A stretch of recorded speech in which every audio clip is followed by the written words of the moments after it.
TTM कीजिए सरकार का, ताबड़तोड़ तेल मालिश, यही काम हो रहा है। टीटीएम कीजिएगा तो आपको जो है प्रमोशन मिलेगा, आपको आगे बढ़ाया जाएगा। बेईमान को आगे बढ़ाओ, ईमानदार को फंसाओ और पीछे ढकेलो, यही हो रहा है यहाँ। इसलिए बड़ी खुशी है, ज़्यादा कुछ तो हमको कहना नहीं, बड़े लंबे समय से सब लोग यहाँ उपस्थित हैं। आज गर्मी भी ज़्यादा है, लेकिन आप सब लोग जो है समझदार लोग हैं, पढ़े लिखे लोग हैं। खेल कूद सब चौपट हो गया बिहार में। शिक्षा बता दीजिए कि एक यूनिवर्सिटी का अगर बीए की अगर कोई पढ़ाई करता है तो 3 साल में ग्रेजुएशन नहीं हो पाता, 5 साल लग जाता है, 7 साल लग जाता है। स्कूलों में क्या पढ़ाई है, क्वालिटी ऑफ एजुकेशन जो होना चाहिए था पूरी तरीके से चौपट हो गया। कैसे हमारा प्रदेश जो है आगे बढ़ेगा? इसलिए हम सब लोगों को सामूहिक जिम्मेवारी लेकर के जो है, जो मुद्दे हैं, हम किसी की आलोचना नहीं कर रहे हैं, करना भी नहीं। सब लोग जानते हैं कि क्या स्थिति है और किसके वजह से। बिहार का भी चुनाव हुआ,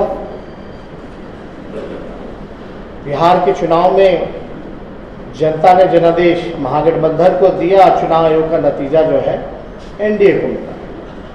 हम लोगों को 1,56,00,000 वोट मिला, तो एनडीए को 1,56,12,000 वोट मिला। केवल 12,000 का डिफरेंस, अंतर केवल 12,000 का रहा। तो आप समझ जाइए कि राष्ट्रीय जनता दल की जो लड़ाई थी, कहीं न्याय लोगों को नहीं मिल रहा। किसी भी स्तर पे आप लोग चले जाए, कितनी अच्छी बात होती कि एक बहुमत से चुन करके आया हुआ जो सरकार है, बोला गया था कि 15-15 लाख रुपए खाते में देंगे, कम से कम 15 लाख नहीं, कम से कम बोनिये करा देते, 1-1 लाख रुपया, 85,000 रुपया खाते में डलवा देते तो लोग जो है कुछ तो करता। वो भी काम नहीं। रोजगार देने की तो छोड़िए, 7 साल इंटू आप सोचिए ना, 14 करोड़ लोगों को जो है लोग रोजगार देती 7 साल में। लेकिन कितने करोड़ों लोगों का रोजगार इन लोगों ने छीन लिया। आज इस पे चर्चा नहीं होती, महंगाई पे चर्चा नहीं होती, किसान की यूरिया नहीं मिल रहा लोगों को, बाढ़ से अलग परेशान, खाद से लोग अलग परेशान, नौजवान परेशान, सब परेशान। कोई जात, कोई धर्म, कोई वर्ग के लोग अगर इस मौजूदा सरकार से खुश है तो बताओ, कोई लोग खुश नहीं।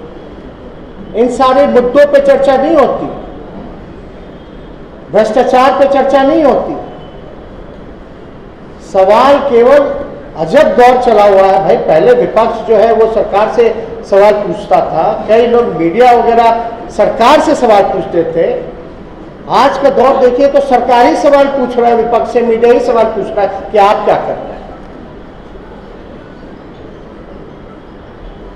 ईडी, सीबीआई, इनकम टैक्स, केवल और केवल अपोजिशन नेताओं के पीछे, या कोई भी इंटेलेक्चुअल या बुद्धिजीवी या कलाकार या खिलाड़ी अगर सरकार के खिलाफ बोलता है तो इनकम टैक्स वहां पहुंच जाती है।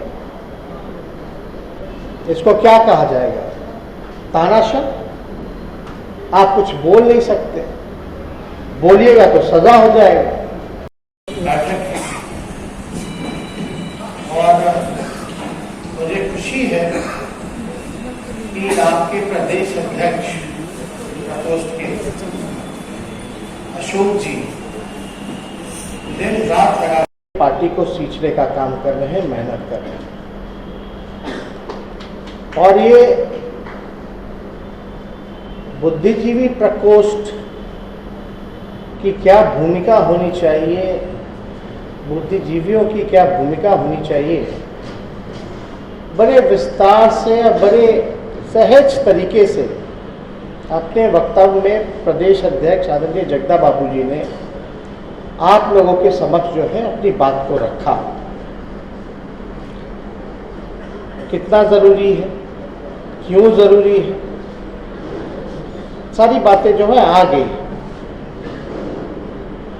और आप लोग बुद्धिजीवी हैं और समझदार को तो इशारा ही काफ़ी होता है, तो इन्होंने तो पूरी बात को जो है विस्तार से बड़े सहज ढंग से जो है आप लोगों के समक्ष जो है रखा है।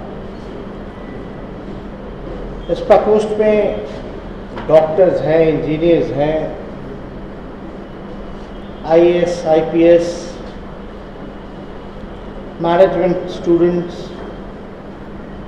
टीचर्स, प्रोफेसर्स, सब लोग। और हम लोग चाहते हैं कि हमारी पार्टी में ऐसे लोग जो है जुड़े आए। अभी कुछ दिन पहले प्रखंड अध्यक्षों की प्रशिक्षण शिविर हुआ था, उसमें भी हमने ये बात कही थी कि हमारी पार्टी जो है मास पार्टी है। हम लोगों को कैडर जो है वो मजबूत करना है, संगठन पे ज़्यादा ध्यान देने की ज़रूरत है। और राष्ट्रीय जनता दल का बड़ा जनाधार है, इसलिए जो हमारा जो सोशल कैपिटल है वो तो काफ़ी व्यापक है, बड़ा है, लेकिन हमारी पार्टी में अब इंटेलेक्चुअल कैपिटल और ब्रेन कैपिटल की भी ज़रूरत है। और इसको लेकर के लगातार दिन रात जो है हमारी कोशिश रही है कि चाहे कोई जात के हों, कोई धर्म के हों, कोई वर्ग के हों, सभी लोगों को जो है हम लोग जोड़ने का काम करें और जोड़ करके एक बेहतर भविष्य हम लोग बनाएं। बिहार का भविष्य बेहतर हो, नौजवानों का भविष्य बेहतर हो, जहां अमन चैन हो, तरक्की हो, खुशहाली हो, इसकी कल्पना हम लोग करते हैं। लेकिन बिहार और देश तभी आगे बढ़ सकता है जब बिहार के अंतिम पायदान में जो खड़ा जो समाज है, जो व्यक्ति है, उसको हम लोग मुख्य धारा में लाने का काम। जैसे जगदा बाबू जी ने बताया कि सबको मौका मिलना चाहिए। भेदभाव, घृणा, लड़ाई झगड़े की राजनीति जो है, बांटने की राजनीति जो है, जहर फैलाने की जो राजनीति है समाज में, इसको अब खत्म करने की जरूरत है। लेकिन आज के डेट के हिसाब से अगर आज देख लीजिए, आज वास्तविकता जो है, समाज में ऐसा कोई लोग है जो खुश है, सब लोग तनाव में जीता है, सब लोग परेशान हैं, दूसरों के तरक्की से लोग जो है वो जलते हैं, मन में अशांति है, खुशहाली खत्म हो गई। और जिनको भरोसा करके लोगों ने बैठाया सत्ता में, लोगों ने बड़े वादे किए थे कि हर एक के खाते में जो है 15-15 लाख रुपए खाते में जाएगा। 14 हो गया, आज 21, 14 से 21, 7 साल हो गए,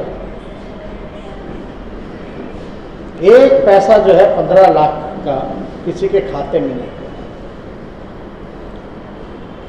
ये भी बोला गया था कि 2 करोड़ हर साल नौजवानों को रोजगार दिया जाएगा। कहाँ गया? ये भी बात कही गई थी कि भाई महंगाई को खत्म किया जाएगा। आज पेट्रोल, डीजल, गैस, चूल्हा का आसमान जो है, मतलब दाम जो है आसमान छूता जा रहा है। किसान परेशान है, नौजवान परेशान है, व्यवसाय परेशान है, पढ़ लिख करके डिग्री लेकर के लोगों को नौकरी नहीं मिल रहा, रिक्त पदे हैं, भरा नहीं जा रहा, मांग करने पे अपना अधिकार पाने के लिए लोग सड़कों पर उतरते हैं तो उन पर लाठी चलाई जाती है, महिलाएं सुरक्षित नहीं है, क्राइम बढ़ता जा रहा है, भ्रष्टाचार बढ़ता जा रहा है। आप बता दीजिए, ब्लॉक थाने चले जाइए, अगर भ्रष्टाचार नहीं है तो। अभी हमने अखबार देखा कि भाई एक कांस्टेबल जो है उसके घर से 10 करोड़ रुपया मिला और एक आलिशान बंगला, एक कांस्टेबल। तो आप कल्पना कर सकते हैं जो लोग ऊंचे ऊंचे पदों पे जो लोग रह रहे हैं उन लोगों के पास क्या हो?